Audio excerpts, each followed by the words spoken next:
ایک بار ایک صحابی کو شہید کیا گیا اور پھر ایک ایسا منظر پیش آیا جسے دیکھ کر دشمن بھی حیران رہ گئے۔ یہ کیا ہو رہا ہے؟ قریب مت جانا، دیکھو مکھیوں کا غول ہے، ہم ان کے جسم تک پہنچ ہی نہیں سکتے، چلو یہاں سے چلتے ہیں۔ عثفان و مکہ کے درمیان ایک مقام کا نام رجی ہے۔ یہاں کی زمین 7 مقدس صحابہ کرام کے خون سے رنگین ہوئی، اسی لیے یہ واقعہ سر یہ رجی کے نام سے مشہور ہے۔ دردناک سانحہ بھی 4 ہجری میں پیش آیا۔ اس کا واقعہ یہ ہے کہ قبیلہ ذوالوقارہ کے چند آدمی بارگاہ رسالت میں آئے اور عرض کیا کہ ہمارے قبیلے والوں نے اسلام قبول کر لیا ہے، اب آپ چند صحابہ کرام کو وہاں بھیج دیں تاکہ وہ ہماری قوم کو عقائد و اعمال اسلام سکھا دیں۔ حضور صلی اللہ علیہ وسلم نے 10 منتخب صحابہ کو حضرت عاصم بن ثابت رضی اللہ کی ماتحتی میں بھیج دیا۔ جب یہ مقدس قافلہ مقام رجی پر پہنچا تو غدار کفار نے بدعہدی کی اور قبیلہ بنو لہیان کے کافروں نے 200 کی تعداد میں جمع ہو کر ان 10 مسلمانوں پر حملہ کر دیا۔ مسلمان اپنے بچاؤ کے لیے ایک اونچے ٹیلے پر چڑھ گئے۔ کافروں نے تیر چلانا شروع کیا اور مسلمانوں نے ٹیلے کی بلندی سے سنگ باری کی۔ کفار نے سمجھ لیا کہ ہم ہتھیاروں سے ان مسلمانوں کو ختم نہیں کر سکتے، تو ان لوگوں نے دھوکہ دیا اور کہا کہ اے مسلمانوں، ہم تم لوگوں کو امان دیتے ہیں اور اپنی پناہ میں لیتے ہیں، اس لیے تم لوگ ٹیلے سے اتر آؤ۔ حضرت عاصم بن ثابت رضی اللہ نے فرمایا کہ میں کسی کافر کی پناہ میں آنا گوارا نہیں کر سکتا۔ یہ کہہ کر خدا سے دعا مانگی کہ یا اللہ، تو اپنے رسول کو ہمارے حال سے مطلع فرما دے۔ پھر وہ جوش جہاد میں بھرے ہوئے ٹیلے سے اترے اور کفار سے دست بدست لڑتے ہوئے اپنے 6 ساتھیوں کے ساتھ شہید ہو گئے۔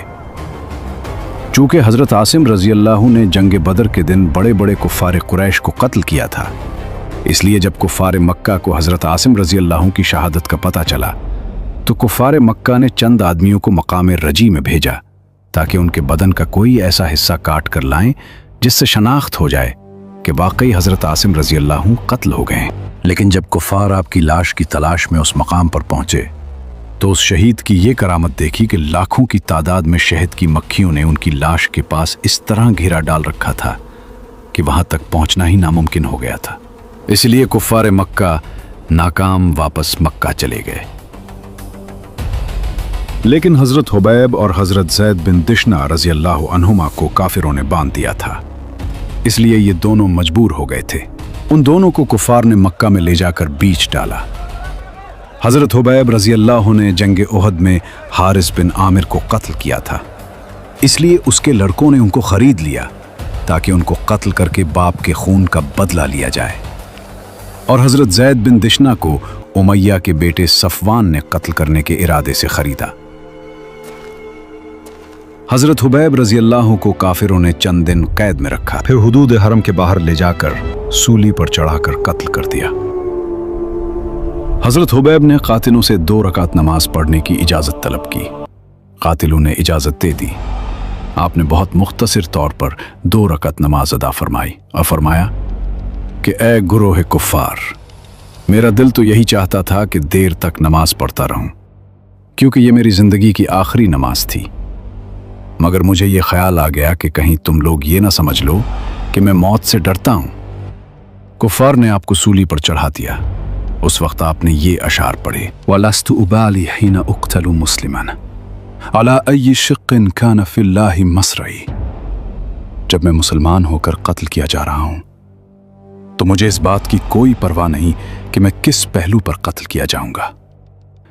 وَذَلِكَ فِي ذَاتِ الْإِلَٰهِ وَإِنْ يَشَأْ يُبَارِكَ عَلَىٰ أَوْصَالِ شِلْوٍ مُمَزَّعٍ۔ ترجمہ: یہ سب کچھ اللہ کے لیے ہے، اگر وہ چاہے گا تو میرے کٹے پھٹے جسم کے ٹکڑوں پر بھی برکت نازل فرمائے گا۔ یہ واقعہ ہمیں یہ سبق دیتا ہے کہ جو اللہ کے راستے میں سچا اور ثابت قدم رہتا ہے، اللہ خود اس کی حفاظت فرماتا ہے، چاہے حالات کتنے ہی مشکل کیوں نہ ہوں۔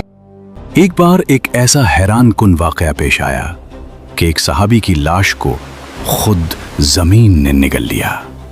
رسول اللہ صلی اللہ علیہ وسلم نے صحابہ کرام سے فرمایا، جو شخص اس صحابی کی لاش کو سولی سے اتار کر لائے گا